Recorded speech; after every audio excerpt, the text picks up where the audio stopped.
rakkatiin waan sinimneef ofumaan dhiphatini barna goote qalbii inaafaniif na hillaafu jilbii si hawwaniif barbudee gurabbii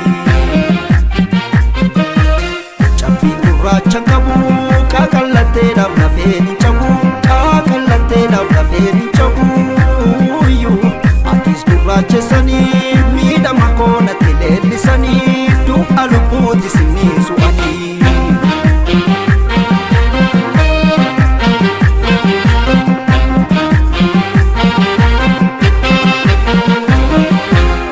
aannan nunneen itittuudha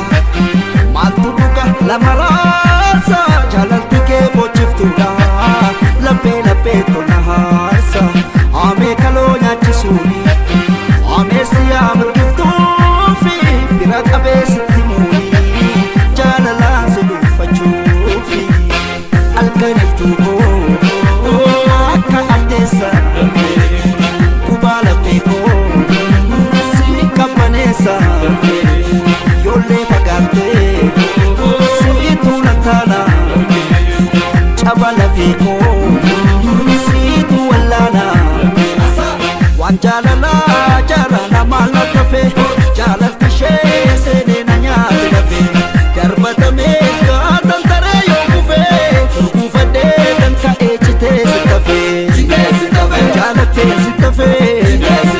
filattee si tafee achitee si tafee jaalattee si tafee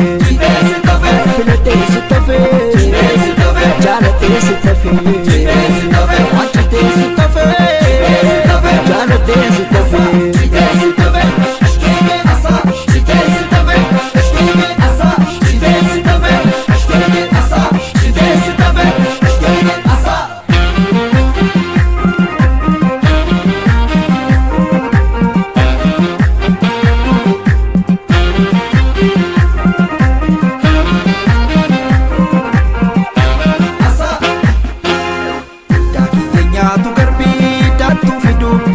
rakkatiin waan sinimneef ofumaan dhiphatini barna goote qalbii inaafaniif na hillaafu jilbii si hawwaniif barbudee gurabbii cabbii gurraachan qabu qaaqallatteedhaaf lafeen hin cabu qaaqallatteedhaaf lafeen hin cabu atis gurraachessanii miidhama koonatti leellisanii du'a lubbuuti sinii su'anii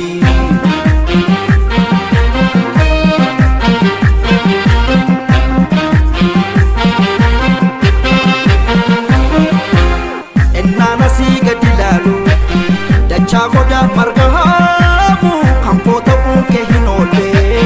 galmee korraa suma waamu wanti sitaafe jiraare leemmana dhaabni sororo kan hidhii nyaanne jiraare damma makaaya jororo itee bariitu asuma waama mormatti tuula